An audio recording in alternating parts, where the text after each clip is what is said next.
Jeff.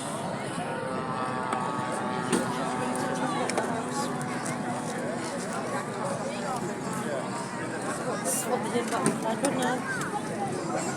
Well, apparently he's not too good either. He's in bed on oxygen at the moment. Sorry. He's in bed on oxygen at the moment, so the family are all there. So Geraldine and Malcolm are there now. Geraldine was there. Nothing. Geraldine and Malcolm are there now.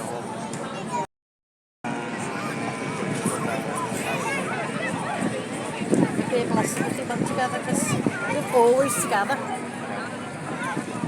That's right. That's the one thing we didn't plan for, and I'm the only one with a cover. Still a cup.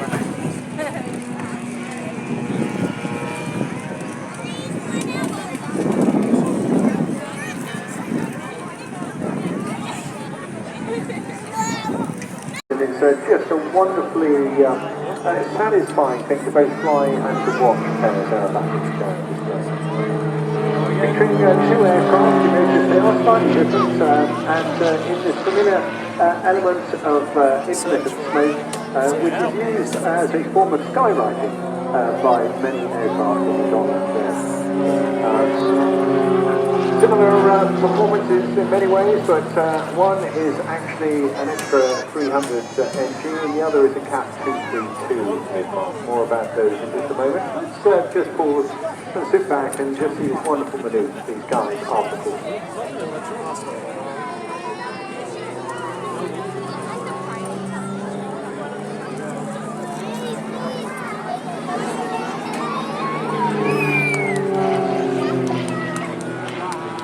Really, really tight, just a few feet, of course, between the tail of one and the nose of the other, but years of experience and a massive amount of training. Not the sort of thing you can just pick up and do overnight, this sort of work. You've got to have complete faith and trust in each other. One, of course, the leader, his aim to fly the fly line as accurately as possible at the right speed without bringing his wingman into any danger, of course. The other guy is replicating the manoeuvres so that both the aircraft appear, and they do this together, flying with stage control input to be flying almost as one.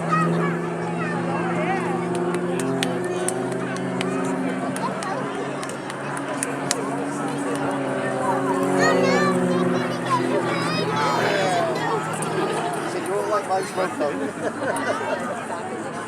You're all like a double back. So this a fairly gentle start, just carving these figures in the sky, and then go a little bit back again about 3 or 4 minutes. Really effective use of motors. It's not just there effectively, of course, it is part of the safety plan of flying formation aerobatics. Even the red arrows use that extensively as well. It's to ensure that when you are reformating or making an investment process, you can then pick up your wingman. So it's very difficult to pick up these small aircraft over the distance.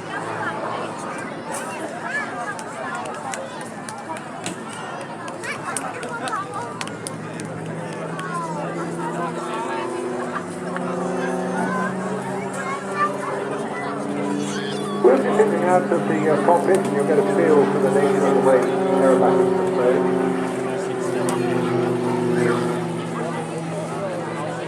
Putting up here, putting in a little bit of a twist, but looking over their shoulders. They come up to the top of the roof and back over your shoulders to ensure that your wings will remain level with the horizon.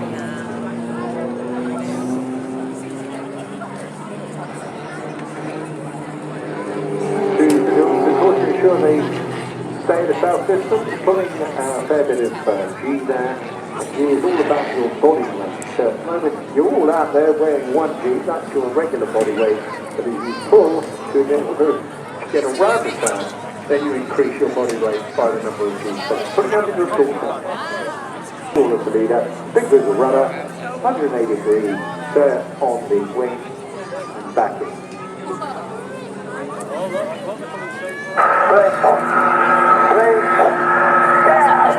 And look at that, fantastic maneuver. roll rate for both these aircraft. And going into individual movement for operating still and formation on the corners of the lead. Here's another course then coming in, big bit around, turning over on the side of the aircraft.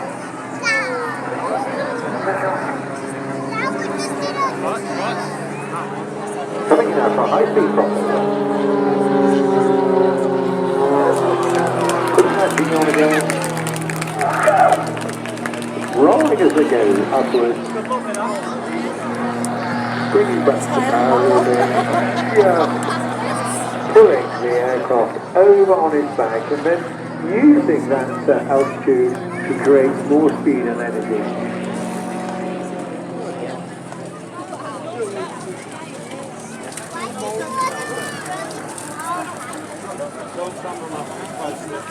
Repositioning themselves.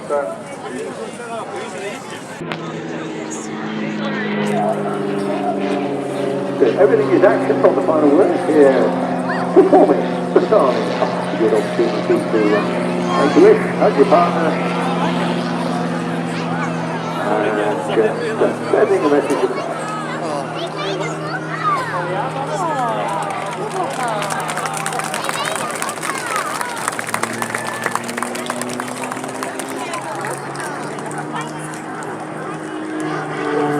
Both these aircraft really terrific performance in their class. The X-NG and the Southport World Championship winning CAP 232. Both aircraft capable of unlimited aerobatics, roll rates in excess of 420 degrees and strength rating plus 4 minus 10. That's pretty impossible to fly without the assistance of additional mitigation gear. Just about the way that aircraft hangs in there. A lot of activity going on in the cockpit as well, of course, sticks and of course the power on and off. It's great flying and wonderful freedom to be able to do that. Tom got his first license back there. It's beautiful sight, but then whether it's a wonderful nice slide. Just showcasing the innate ability of both aircraft and pilots.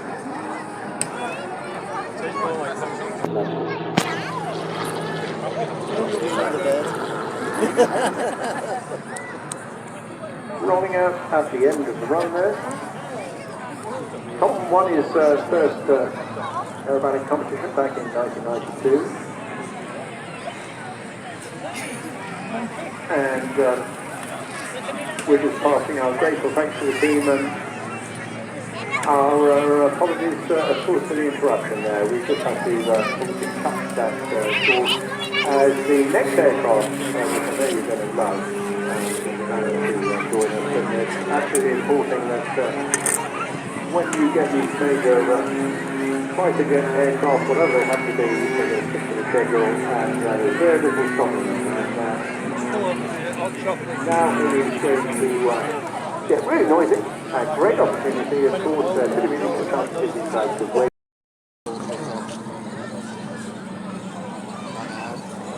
So we're trying to figure out how old she is. I forget.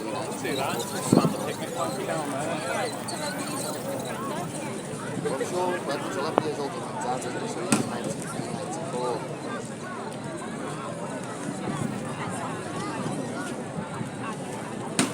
Yeah, that's nice. Yeah. Awesome. Oh, so I guess it's going to be a couple of weeks and it's also rain, for instance, probably going to be over a weekend. And I thought, well, obviously we were told to do one over down there, but I don't know whether it was to extend the carry on for I'm quite sure, so,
King of the Clown.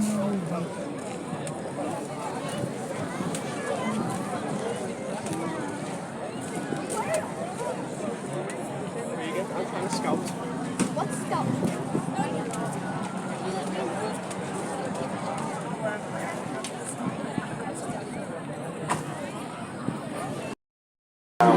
Please welcome the fabulous Starlings.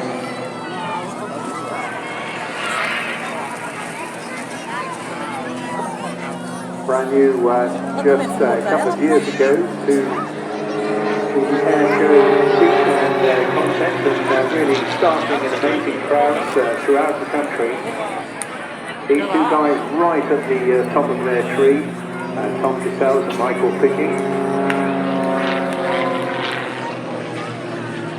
Both of them former British aerobatic champions, and as you can see, already well into what is a really great, it's a masterclass really of close formation pairs, aerobatic displays, and high octane stuff to come yet. This is merely just a warm-up, and you'll see a huge number.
view.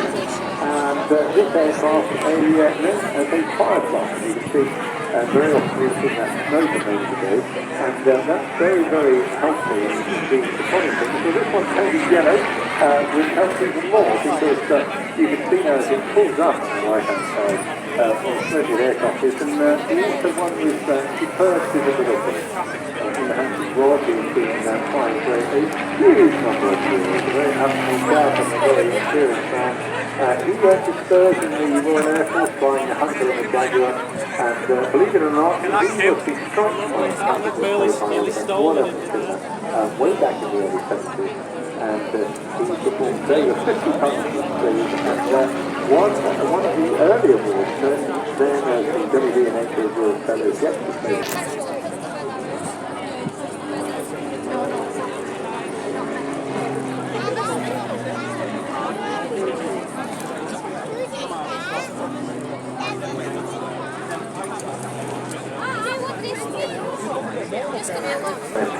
A French aircraft, wooden and designed as a TC aerobatic aircraft, and since they bought the rights to the company and the airplane from Redmond this morning. It, however, now transformed in nature, becoming a last year fashion structure, much to this modern French aircraft.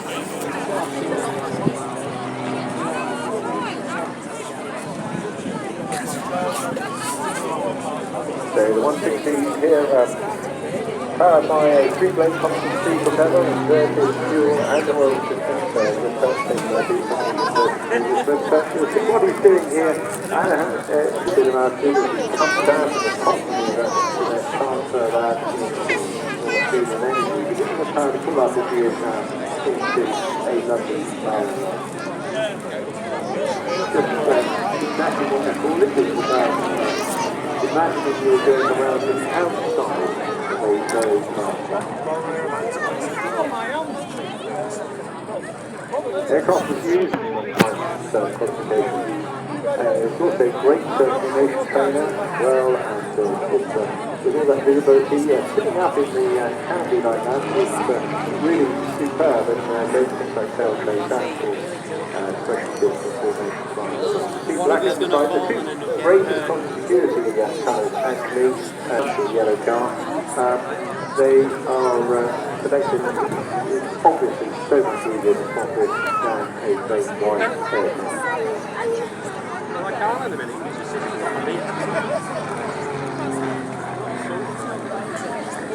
Rod now having performed those larger arcs and now a little bit further down. Rod also not just his jet flying but also he is flying the Bulldog as well. And he's very good at showing what you can do with a small aircraft in a small amount of airplane.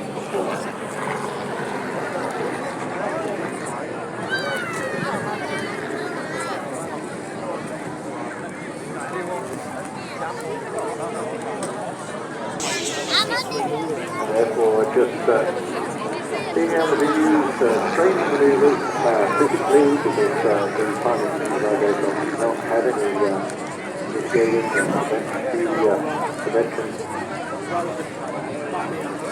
measures, and just train for the here speaking about a warm-up, and that's the dinner away, or say the chat quite often. Lovely fellow indeed, and he hasn't stopped well into his 70s now, enjoying every single of it, but here we go, it's just showing you just how slow this aircraft flies as well. He's got a little bit of platform at this point, and you can just see that on the trailing edge of the playing a massive range of aircraft, not just jets, the Benny Warbirds, the Mustang, Corsair, Wildcat, Sea-Fury, Bearcat, so you know what to do, take a let us give him a massive wave on. Rob Dean is the to display, and absolutely spot on, and what a difference, what a contrast. But you're buying a Typhoon, but this is the fourth aircraft, not the one you were flying today, it's sort of class aircraft, if you're interested in becoming a give you a big tip. If you're down the beach towards Woodvale, I think you might just pick them up first. And if you're up the top end, near back, you might just see them last. So a great opportunity now for a massive Southport Mexican wave, the Red Arrows!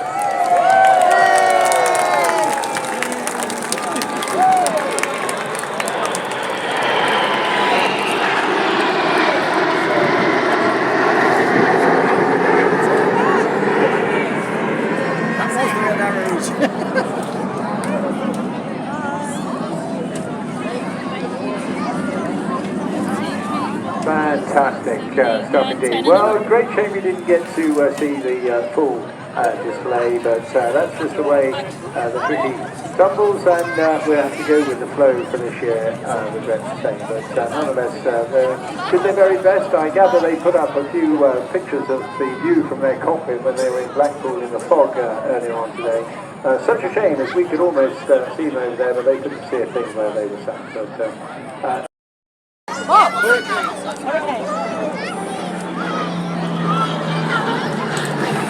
it's a superb aircraft, and this is a great specimen, one of the classic fighters of all time, designed and built for war, and it was at the forefront of British defence in 1930s lengthy career, going on all the way through the war, then to eventually be involved in designing the Harrier. But coming in, it's just a little topside pass, he's taking a look down on you now. Clive, a super fun chap, and has been flying Warbirds for many, many years indeed. Now, this aircraft representing very much the heritage of Poland's commitment to the defence of our country. The Polish Heritage Flight itself was formed back in November 2019 as part of the Hurricane was the first British monoplane H-gun fighter, the first Royal Air Force aircraft to exceed 300 miles an hour in level flight, and the first production fighter with a retractable main undercarriage. Aircraft from the Polish Heritage Flight paying tribute to 302 City of Poznan Squadron.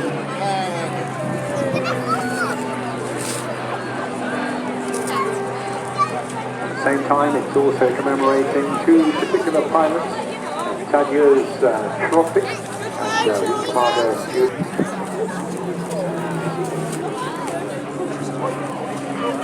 Buried in Southport Cemetery in Southend-on-Sea.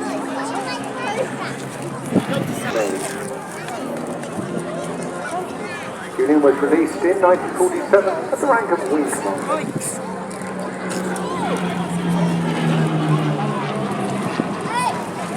Real venerable workhorse, a very sturdy aircraft, the Hurricane. A little more complex in many parts of its construction, but of course still an early sort of first generation of its class. Sadly, going through this far too fast for my work. I'd love to see this for at least another 10 minutes, but in Poland under Soviet communist occupation, then he felt it was unsafe to return home, so Julian Kowalski remained in England, worked for an agricultural company and lived in Ipswich. His death in 1986. The Hurricane hurried to his 302 squadron marking to permanent Southport wave and farewell.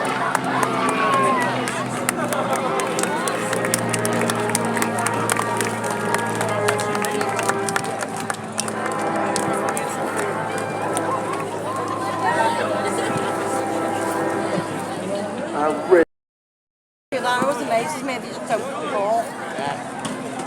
David John is known to most as DJ or Gibbo. He is a local boy born right here in Southport. He started his flying career in the Royal Navy in 1996, flying the Sea King in the support helicopter role.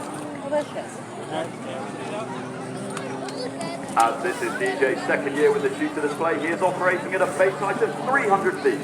This is 200 feet lower than his previous season.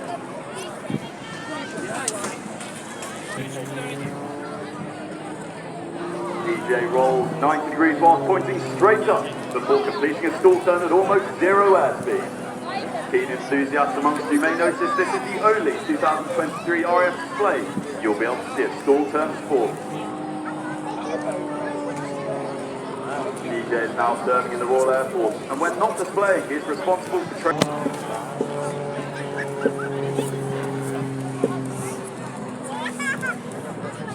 In his spare time, DJ flies vintage aeroplanes, races powerboats, and drives classic cars.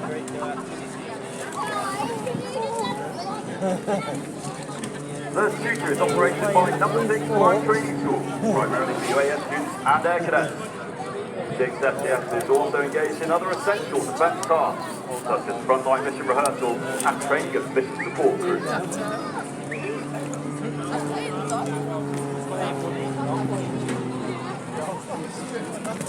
The wingover is a combined pitching and rolling manoeuvre used to turn the flight path through 180 degrees. You'll notice that every wingover is slightly different, as DJ carefully selects his path for differing wind conditions and aircraft energy states.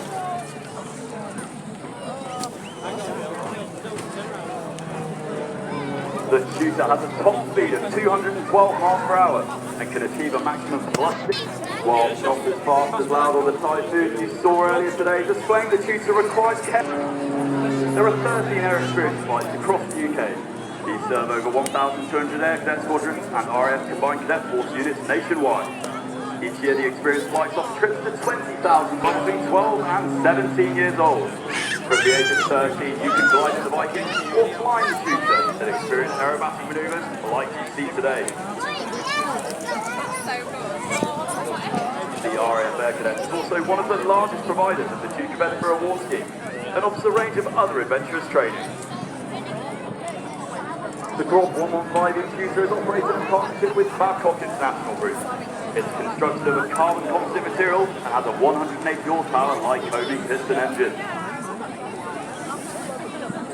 And ever there is these. We're proud to raise awareness for charity that gives us so much, the RF family. It's in one seeing hanging his straps. This is not a comfortable position to be in as blood rushes to his head. Students on university air squadrons are taught to fly the Shooter by highly experienced military flying instructors and provide a huge delicate that uses the rudder to support the nose above the horizon while flying at 90 degrees angle of bank.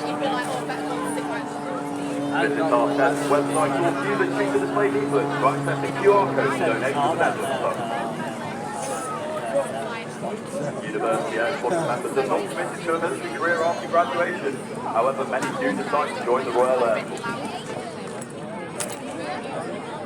There are sponsorship schemes available to use the financial burden of university life. I'd like to take a moment to say a big thank you to our sponsors this season. Oh, well, I was going to say, if you've been to Southport, it's similar in that it's quite excellent. As he pulls up, he is subject to 5G. DJ aims to pitch the aircraft around an imaginary circle in the sky. Even when inverted, the centrifugal forces keep him pressed into his seat. The high-tempo Royal Air Force operations continue today, with aircraft and personnel deployed around the world, working with NATO, rewarding and demanding professions. It has an exciting future ahead with the continued development of the Lightning, Poseidon and Space Command. Will skillfully coordinate elevator, rudder and aileron input in order to keep the lift vector pointing upwards. This prevents him from descending towards the ground.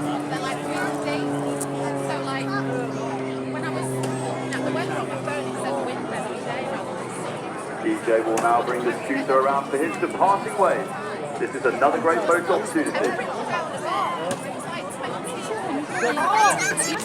And a big thank you to Southport for hosting us today. Ladies and gentlemen, boys and girls, the 2023 Royal Air Force Shooter display. And what a wing waggle that is. Come on everybody, give her a massive wave and a great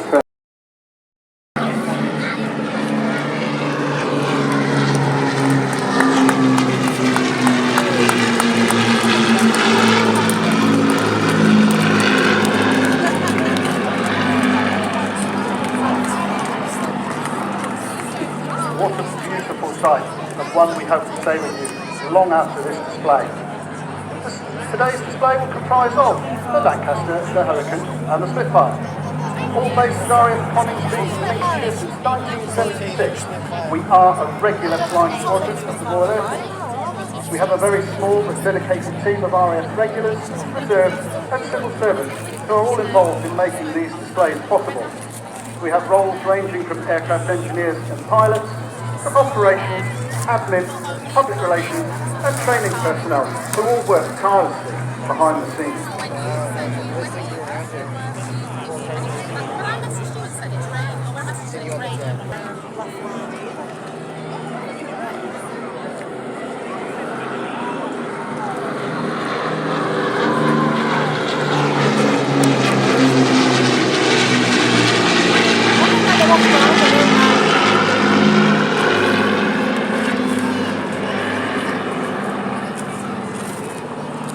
We are a living memorial to those that served, honouring and promoting the courage and bravery of those that came before us. Today are Hurricane DZ865, Lancaster VA 474,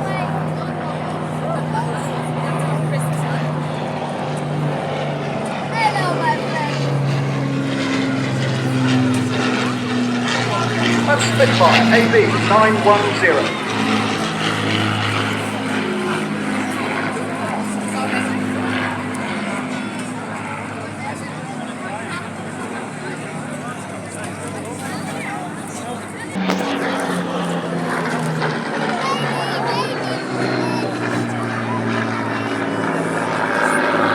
Talking over D-Day, we proudly wear the D-Day markings of the number 64 Squadron aircraft VM327, flown by Flight Lieutenant Tony Cooper, one of the flight commanders on 64 Squadron in 1944.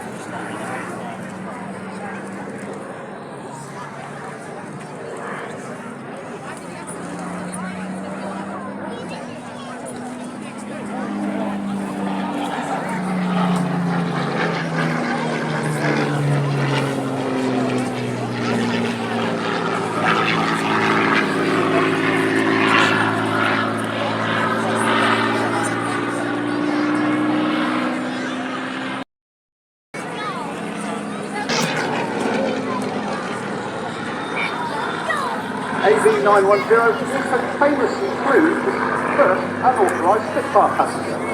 Margaret Horton was weighing the tail down, as was the practice, whilst the aircraft was taxiing to take off, and the pilot...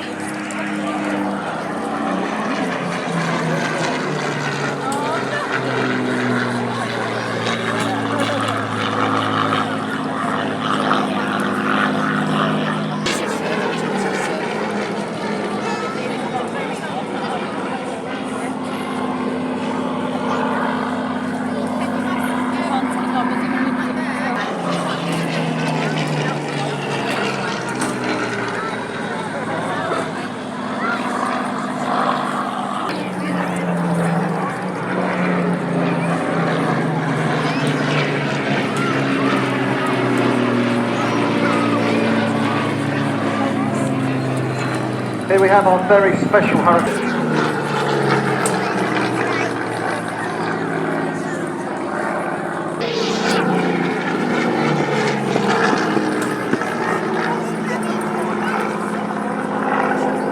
Keen to preserve the last Hurricane built, Hawkers purchased the aircraft back from...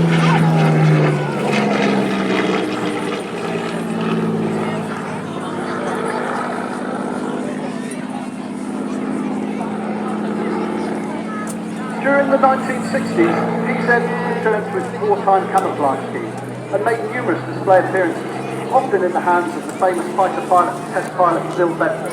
It also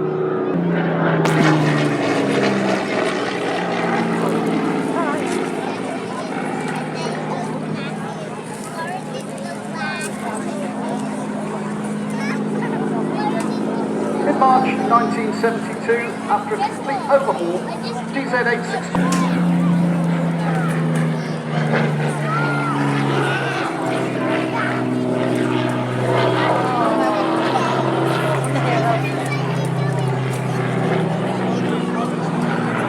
last but by no means least displayed today is Admiral Lancaster PA-474, which is only one of two of these iconic 4-engine heavy bombers still airworthy, out of nearly 7,400 that were built. An absolutely staggering number.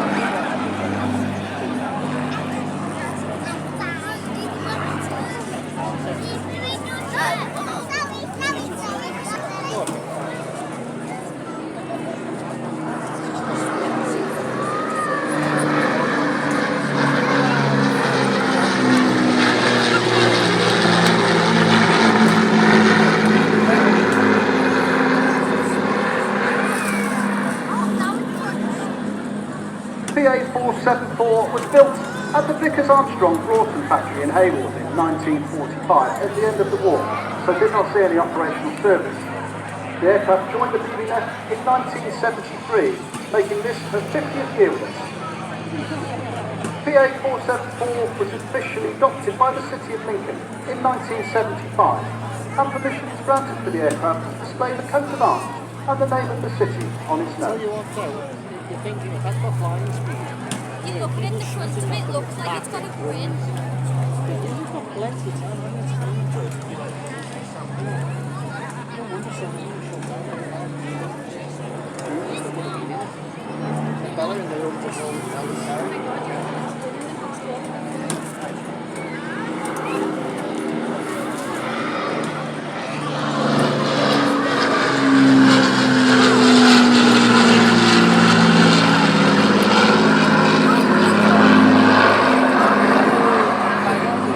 PA474 is currently painted on its port side as Lancaster Whiskey 5005.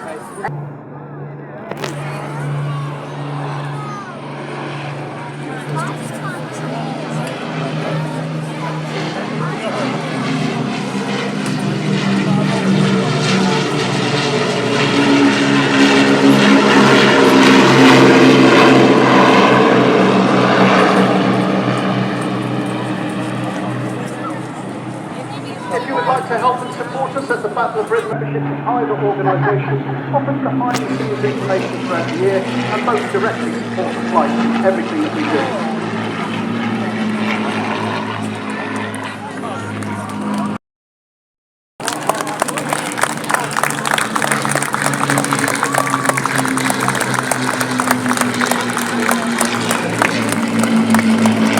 Hello, Mikey Lancaster.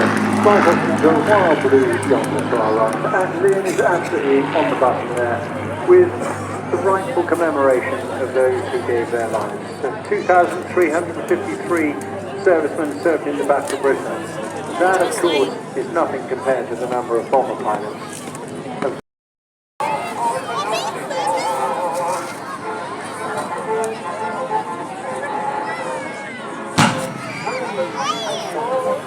So the fighter team scrambles, and you can see them up high the combat area. They can see the smoke of the guns, pack troops, and in the fleet of those aircraft are a couple of enemy aircraft as well to add this battle in the sky for us, running straight in together. The Great War Display Team. 5 different aircraft, 4 different types, represent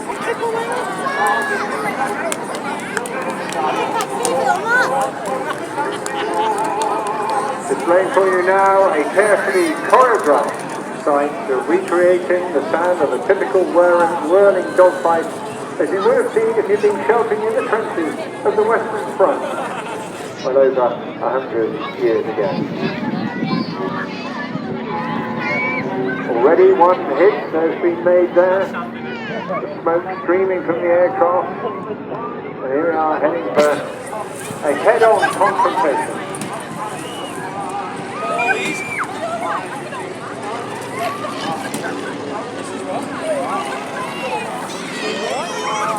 Five aircraft here today, 2 pocket triplanes, the Junker CL-1, SE-5 and the Newport. All notable aircraft, these replicas, 9-10 scale, but nonetheless creating exactly the same environment that we would have seen in their day. Now the combat's really beginning, you can see the positioning of them. Got a Fokker on the tail of the Newport there, she goes off to the left-hand side. Meanwhile, the other German Fokker engaging heavily. In fact, he's, I think, taking evasive action from the British SE-5.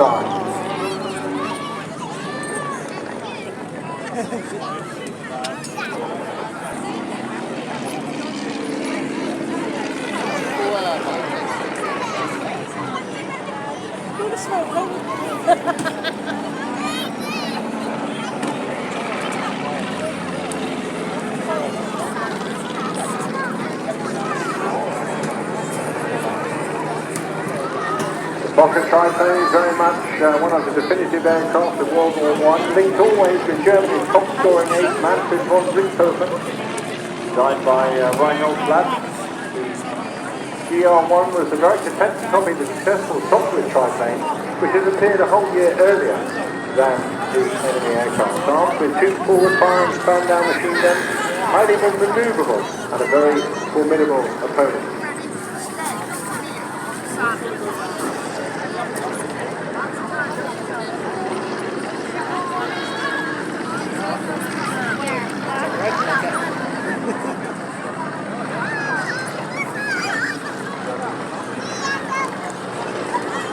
In the mix high above us there, the Newport 17, a French fighter designed and manufactured by the Newport company during the First World War. A little larger than earlier aircraft that they've come up with, but better adapted to a more powerful engine.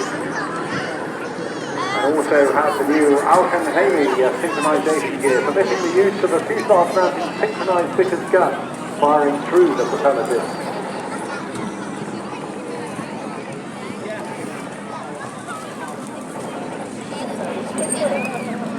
On the Swiss Royal Flying Corps, the pretty famous SE5, originally powered by 150 horsepower direct drive Hispano Suiza engine, first flew in November 1916.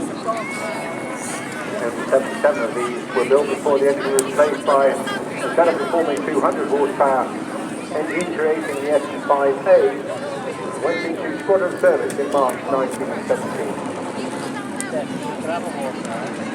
Continued in service right up until the end of the war, with a total of 5,265 being built. Better than the Camel.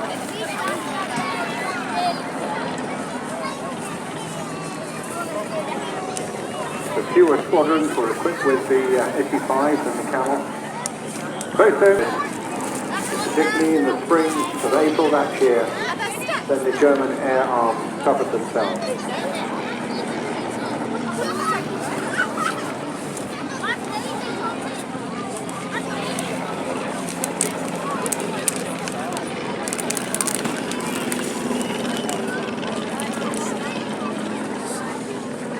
However, normally flying a BE2, today flying a Junkers CL1 is Matt Bonington, the current leader, very much an aficionado and expert in early vintage aircraft.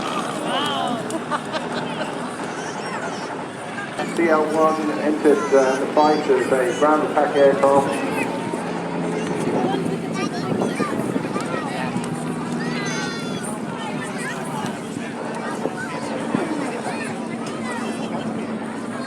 Effectively a flying tank container firing a third parabellum machine gun as well. Powered by the 180 horsepower Mercedes engine, the aircraft was also unusual in using Junkers patent ridge dual aerodynamics and effectively a decade ahead of other aircraft. And a nickname called the Bosch Baby. They're actually modified by Bauer's Fly Babies. American home-build aircraft was modeled to look like a CL1. Coffee bottle. So I'm just about to put this like you said. That's it. Back in now. Magnificent sight in many ways, but during the course of the war, quite extraordinary, given that it wasn't until 1910, during manoeuvres over Salisbury Plain, that a young Army officer had demonstrated to the well-known youngsters at the time, Lord Kitchener and Winston Churchill, of the effective power and future that aviation was to hold in the British military.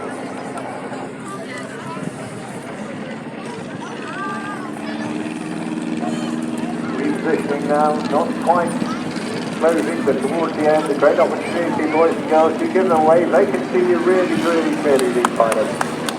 Great bunch of guys. Matt flying the CL1. Peter Barnes is one of the Fokker triplanes. John Gannett in the SE5. Will Greenwood in the other triplane.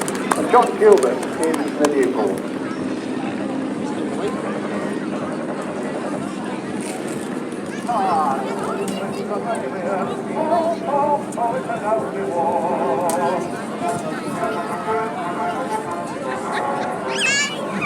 And there, the 20 minutes surviving to find another. And the Jet Promise goes right back into the 50s. That's not when it started, by the way, it's a tiny jet.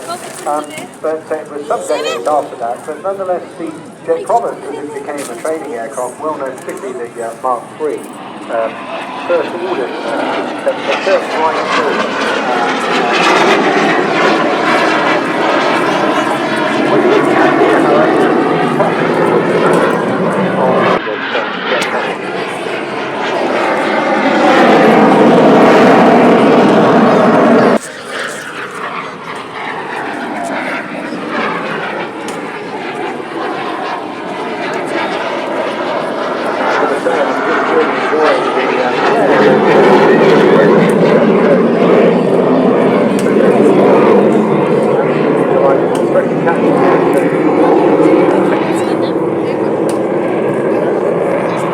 So without hydraulics, it means it's a bit heavy to fly at high speed, but still manoeuvrable, as you can see, and removes the risk of damage to vulnerable pipework.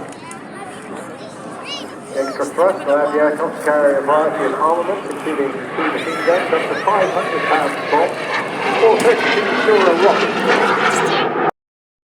South of us here, along the coast, the North Wales Military Aviation Services at Hardham, was imported by Mark Petrie, who's the boss of that that company, and did that back in 2004. It's got an immaculate colour scheme, as you can see. With its service will be Royal Air Force.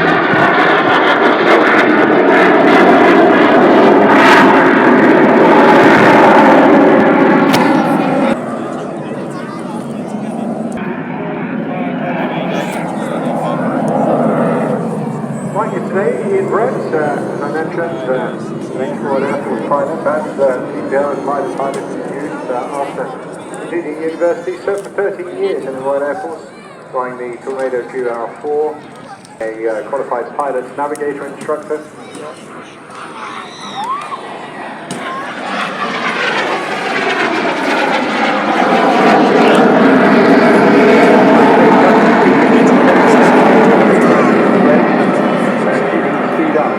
Really entertaining and delight to see.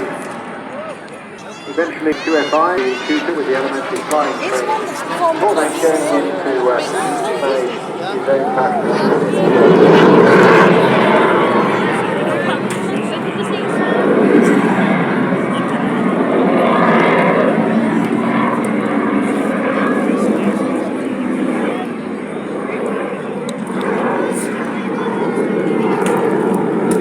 Mark's aircraft now available to fly as well, having recently been granted permission by the CAA to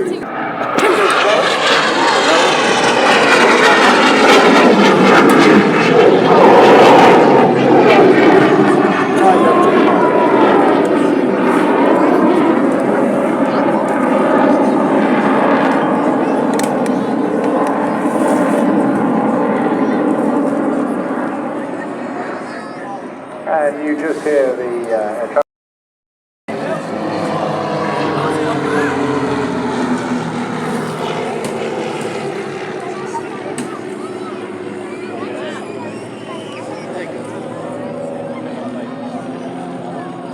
now we're dropping in and out of the cockpit here because once again the voice and the cadence is absolutely essential. So they're first maneuver completing the trademark Delta loop.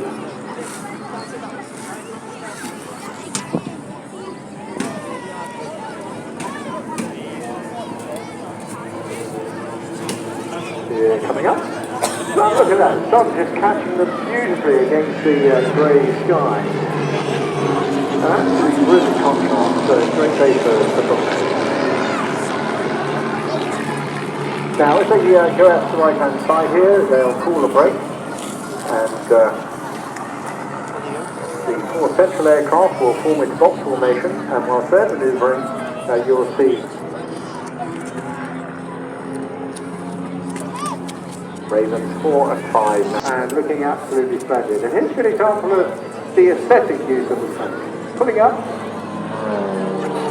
Holding it tight in, putting it a little twist there is the thing we call a quarter clover, and it's a really neat little repositioning manoeuvre. Flying these two aircraft is Mark Southern and Russ Heathwell. In fact, it's on, it's Russ Heathwell and Joe Williams, of course. Joe Williams will never forgive me for that. But larger than life character, absolutely outstanding chap. They're all extremely affable, all massively experienced. But Joe in particular, we had a quick chat last night about the rugby because he is formerly in New Zealand and South Africa, now a very successful businessman. But he's been flying for good 25, 30 years now, and also an experienced military jet pilot as well.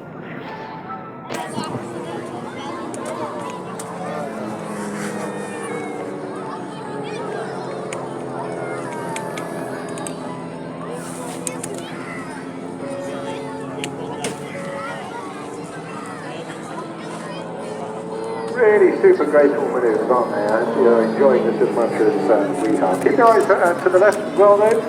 Once 4 and 5 complete this manoeuvre.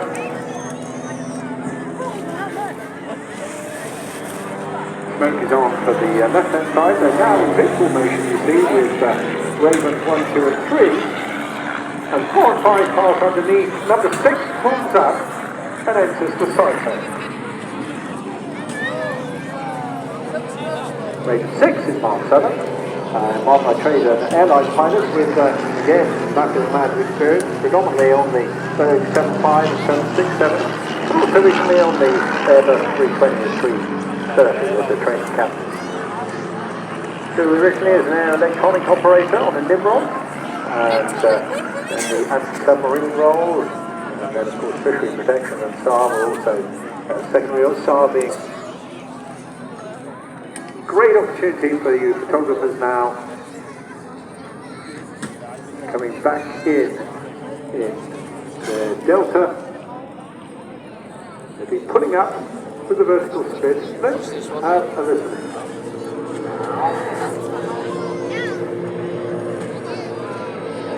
4 and 5, break, go.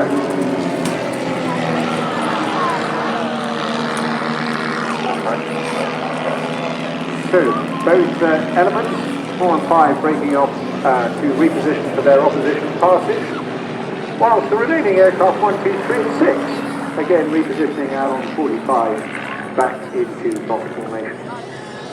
You can put these together in the garage, the backyard. Oh, wasn't that delightful?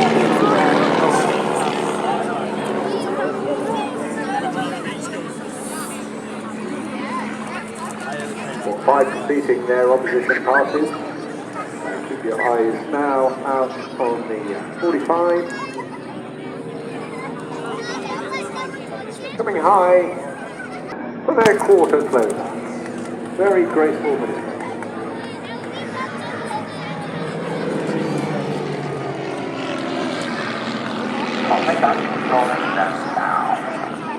You notice just how smooth and clear that command is. The voice of Sid Shirley, the team leader.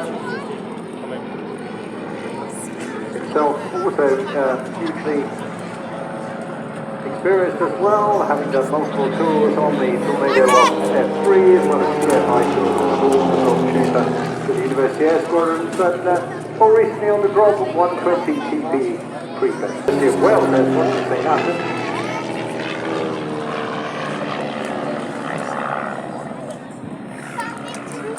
Apparently he could fly jets before he had a driving license. Keep your eyes peeled now on the main formation. Coming for the split and cross center. Set, break, go.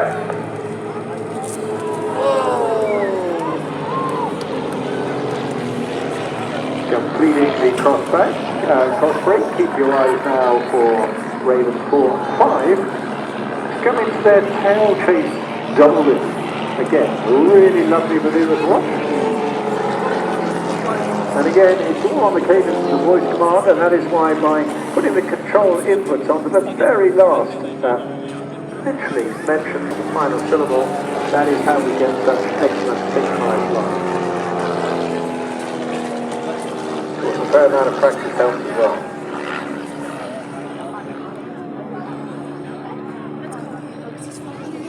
So 1, 2 and 3 now reforming into Vic. Coming back in for a delightful barrel roll with a little twist at the end. You can hear the traffic going on behind me. Him alongside Sid and Barry Gwyneth on the other side. Putting in the command to roll and the very twist. It's harder work for the guys on the outside, of course, but the team leader's job is to keep the speed and the direction absolutely spot on, and then so the others can just totally concentrate on following his great command. So now there's the little twist, echelon all the way right at the end of that.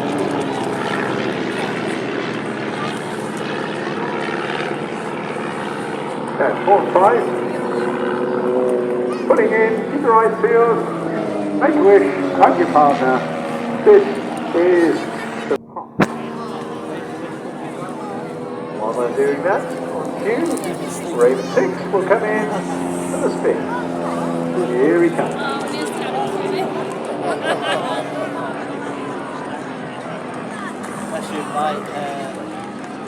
So Pete Wheels was one of the first guys to conduct a night pyrotechnic display back in 2010, and he's a bit of a master at composite aircraft maintenance and composite aircraft, and that's based up in Oxfordshire, being director of a company called Zulu Glass. So the whole range of this aircraft, some of skill on the side of the system. We're putting up now into the crocodile leap.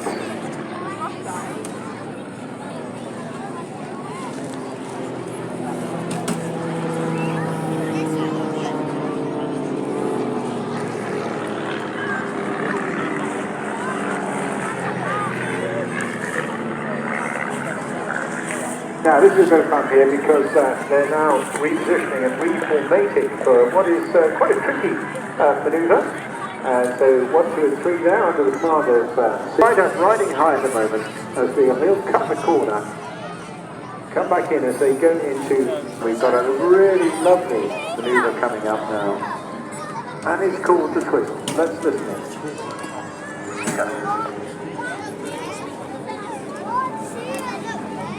5 points, good work. And I think you'll agree that was an excellent echelon they got themselves in before then starting that manoeuvre. A real pleasure to watch.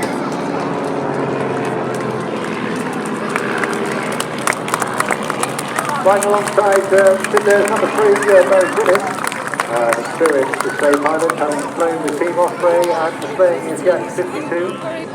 One of the founder members of this team, retired from the building industry. Most of them in and around or have something to do with the Swansea, South Wales area, as he does as well.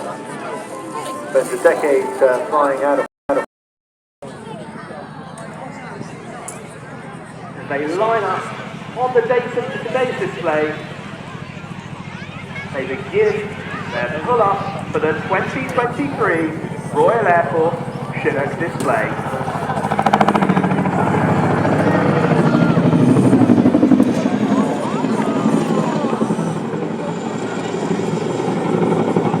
The aircraft completes its pedal turn and brake collector set up for the next manoeuvre, the offset wing over. This year's display is captained by Flight Lieutenant Jim Hopker. Jim is the Chinook Force's old father time, having joined the RAF in 1989 before anyone else on this year's display team was even born. Jim has flown the Wessex, the Augusta 109, the Squirrel, the Griffin, and now the Chinook. He has undertaken operational tours across the globe and is the highest graded current frontline instructor.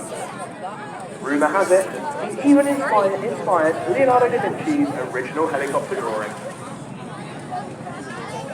He's using a wing over to reposition and run in along the beachfront to recce the area in just the same way that it pitches the aircraft up to 50 degrees from the horizontal before bouncing over at the top of the climb and diving the aircraft back down towards their display hard deck of 100 feet.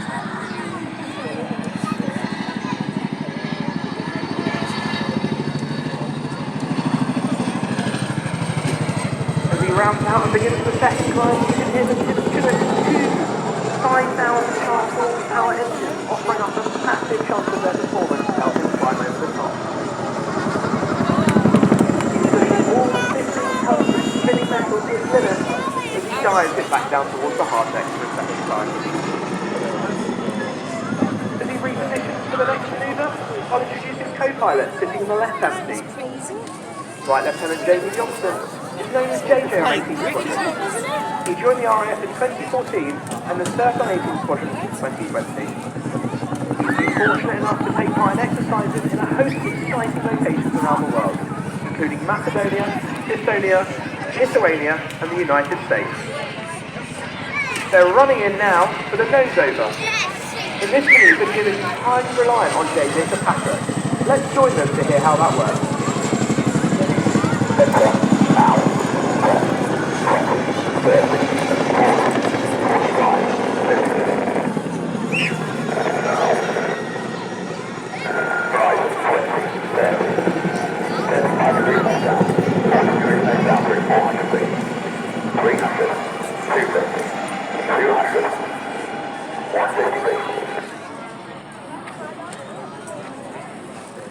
And there you can see CRM working at its finest to help both pilots make the manoeuvre work. They immediately enter the second of the pedal turns today, where Jim climbs max performance before putting in a boost of pedal at the apex to reverse the aircraft through 180 degrees.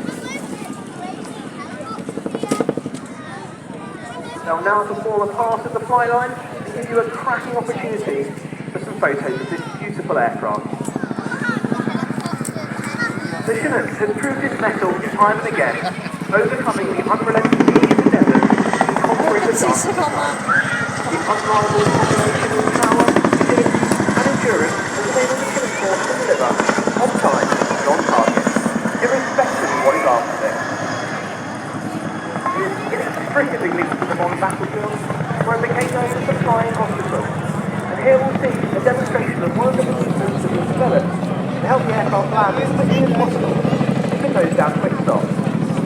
Jim and JJ will turn the aircraft on its instant, bringing the aircraft to a stop, and enabling a quick landing to put the hospital onto the ground and help out the troops.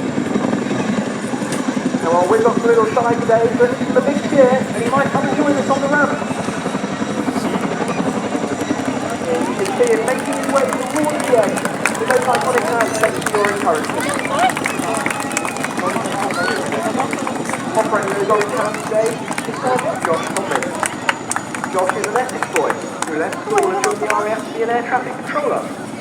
After a short stint in that challenging role, he decided to turn his hand to being a Chinook weapons system operator. He's undertaken operations in Mali and the Middle East. He's known as Long Boy on 18 Squadron because he's got disproportionately long arms, which lends himself to this role. He is absolutely perfect for operating the orange hand.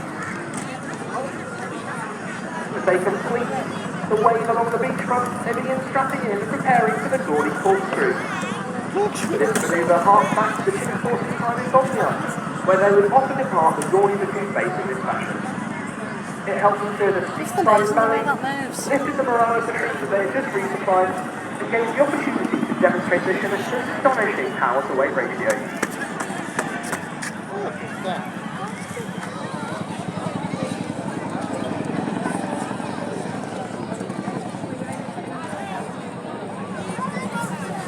From the top of the Geordie corkscrew, they begin a 405-degree spiral descent back down towards their hard deck.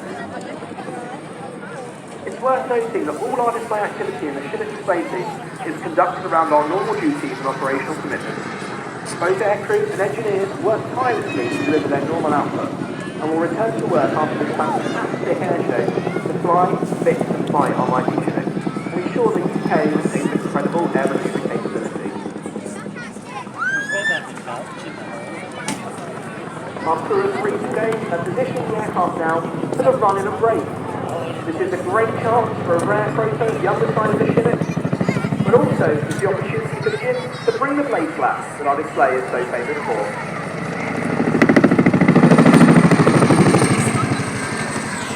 Simply lovely, I'm sure you'll all agree. There's an awful lot more to the Chinook course though than just the air crews and the engineers that have helped get that Chinook in the sky today. Every trade in the RAF exists with the singular aim of enabling the Chinook force to deliver air manoeuvre. The tireless work of our air operations staff ensures that all our training runs smoothly. Logisticians make sure spare parts are exactly where they're needed. Air traffickers and battle space managers keep us abreast of threats and help facilitate landings when the weather is awful. Countless other trades in the RAF whose efforts all too often go unsung provide vital input to the unwavering delivery of the Chinook Force's capability. Crew are now running into the right for a quick stop, so look how quickly the Chinook can stop if required. Crew are using those 60-foot the massive air brakes to bring the aircraft to from the stable hopper, they can use back string, drop down wires, or wing someone up to on the ground. He's hanging on his feet! They will conduct most of the solid departure. They will whip up a big wave back. They complete the display after even follow the display is Boeing bring the blade back to Southport. Waving the orange jacket. You have questions about the Chinook force or the RAF more broadly? Use some time in the military village.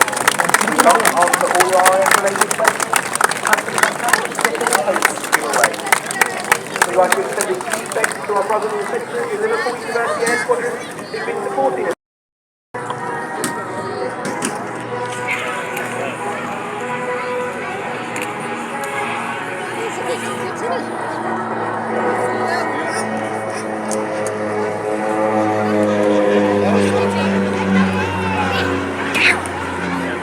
Produced for Germany essentially as a target tank, 18 of those were produced. It was, however, in its operations in combat zones that this aircraft is really famous.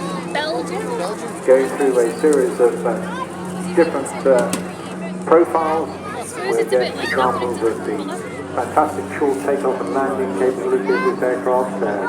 Well used, very rugged, able to be flown off dirt strips and roads, and also requiring predominantly less than 200-300 meters most of the time. You see it demonstrates its ground attack profile as well, as its agility in the sky and its marvellous design as just an observation craft.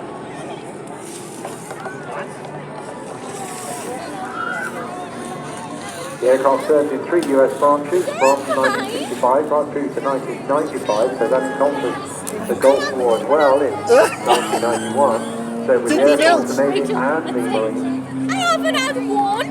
There was an original aspiration to make it amphibious, but didn't go that far, but it can carry 230 pounds, and cargo 6 parachuters or 2 stretchers of the medicine side. So great utility aircraft. To enable it to loiter in those fields, the Bronco has armour protection, bullet-resistant windshields and self-sealing fuel cells to keep it airborne in those hostile environments. Designed, as I say, to operate in rugged environments, but also from an aircraft carrier as well. It can loiter for up to 3 hours at speeds of in excess of sound. You can see where the pilot sits there. He sits up front and quite high, so able to see a lot. And that twin boot configuration is really ideal for towing things behind it, or also, in this case, putting a bubble at the end of the fuselage and using it for air-to-air photography.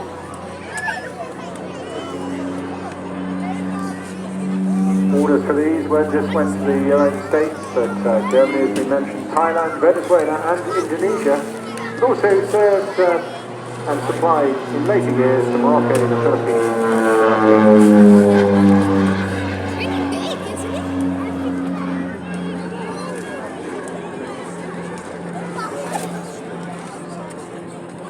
Repositioning now, I suspect that we will appear to see one of his strafing attacks very shortly.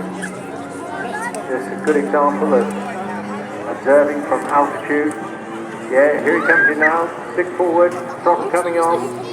You can imagine now the gunfire, full touch, the small arms fire coming up at it.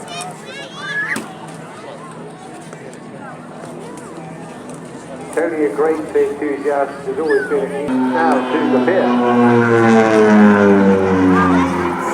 That's got like the proper here. He rode a lot of Garrett engine hours flying this, but also manages a short skyvan as well, used mainly in the military parachuting role, but all armed around Europe.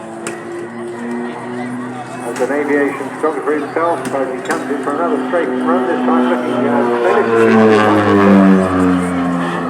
crochet. He uses this as a photo shoot as well. But this, I think, is his favourite aircraft, a lovely parabolic topside pass there, where he got a good look at you guys down there on the beach.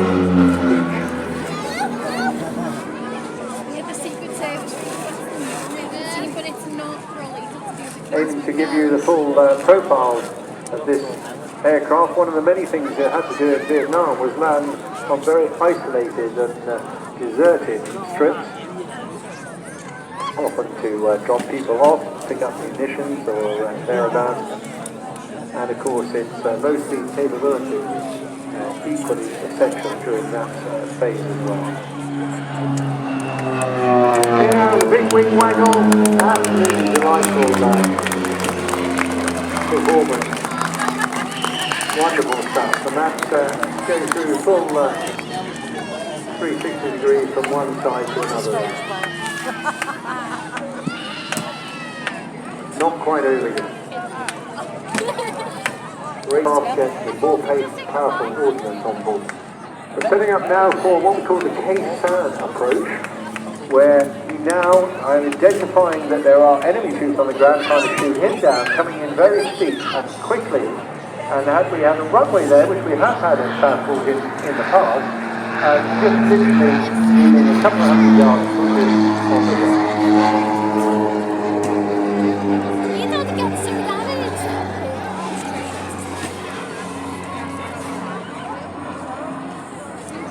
Bye-bye. Absolutely terrific. So Bronco, I understand, going back off to Blackpool, so no more chance to give him a wave, and we're pretty much running on back on schedule at the moment, which means very sadly we've come far too quickly to the end of the show today, but it is one that I know is ever popular and one that you will always enjoy and love to see, and that of course is the Royal Air Force Chinook. Had a busy day, I suspect, doing a show earlier on today, and we are expecting it very, very shortly. I can hear them chatting away on the radio to tell you all about this one. They pull up as if they're going to a loop, but put a little twist in again from one of those things we call a quarter clover, sort of finale, which is their downward bomber. Rolling now. Here comes the twist.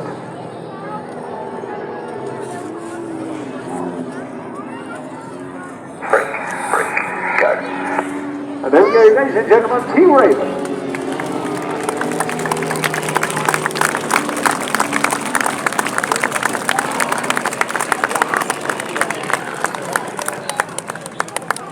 And I think you'll agree, that's absolutely delightful information.